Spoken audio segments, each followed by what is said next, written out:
Fellas, let's talk about maintenance. This question keeps arising. How do you keep your trucks alive for so long? What I'm gonna do differently this time, and my regulars know I've attempted to answer this question several times, is I'm gonna do a series. Call it 553,000 mile series. How do you keep your truck alive for so long? So I'm gonna do 15,000 mile interval. I'm gonna do 50,000 mile interval, 100, 250, 300, and 500,000 mile interval. Okay. Besides the obvious, your tires wear out, change your tires. Your brake shoes wear out, pads, shoes, change them out. What's the schedule that I use to keep this truck alive? So let's focus on the 15,000 mile interval. Very simple. Engine oil filter, and fuel filters, both front and rear, and intake filter. What you guys need to realize is a lot of you guys are screwing yourself over by using aftermarket filters. Now, by all means, there's some decent aftermarket filters. There's nothing wrong with aftermarket, but majority of them are letting you down. And it's kind of hard to call some of them aftermarket when they are the ones supplying the filters for the OEM. So you got to do your research if you're going aftermarket. Okay, and in some cases, very few cases, sometimes the OEM filters are just not up to standard as well. Very seldomly, very rarely, but that's also an issue.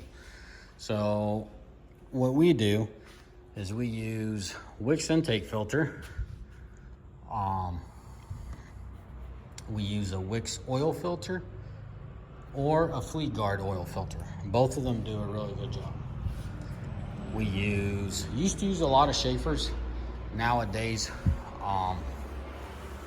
we're doing quite a bit of Rotella, to be honest with you. On these older Cummins, we're doing a lot of Rotella. Surprise, right? Rotella's always been great with Cummins. They kind of get along fairly well, even though Cummins,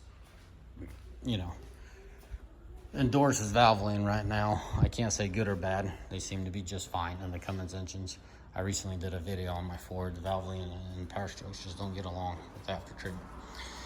Anyway, so 15,000 miles, that's how we do it. OEM filters, surprise, right? Nothing to it, but you'd be surprised. I have stories to share, but I'm trying to stay focused. That's why I'm doing these series.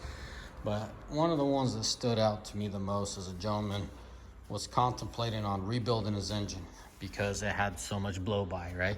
So much blow-by in the engine, and I'm just scratching my head like, I know how tedious the guy services his truck. How can it be bad? And it just came to my mind. He probably has an aftermarket CCV filter. I asked him, did you change your CCV? He's like, yes, recently. I'm like, is it OEM?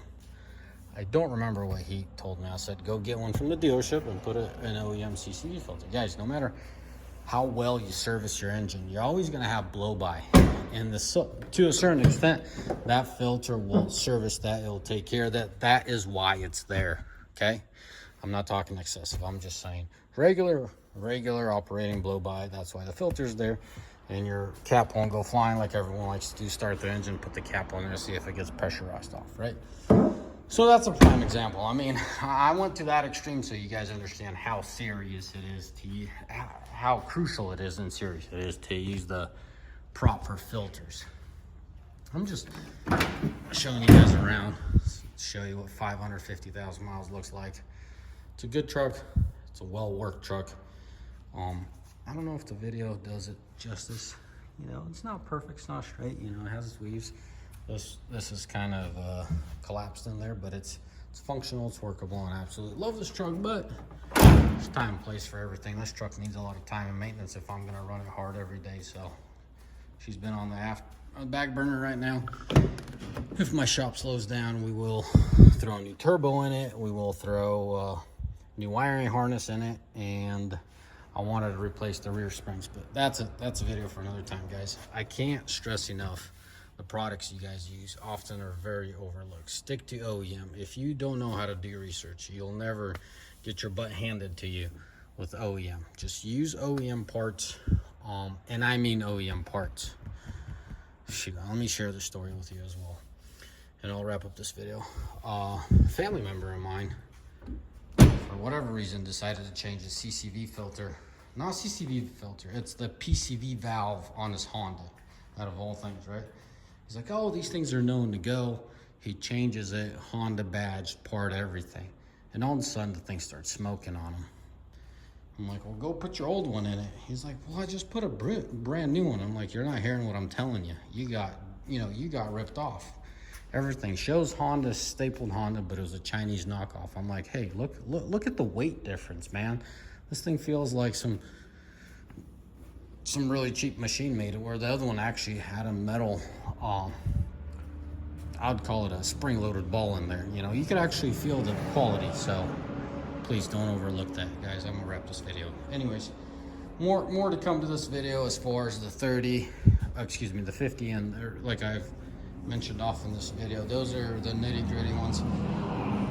Start yourself off, position yourself off with good quality product, and if you can't do research, and what I mean you can't do, you don't have the time to, just stick to OEM. Go to the dealership, go to the wholesaler, buy the specifically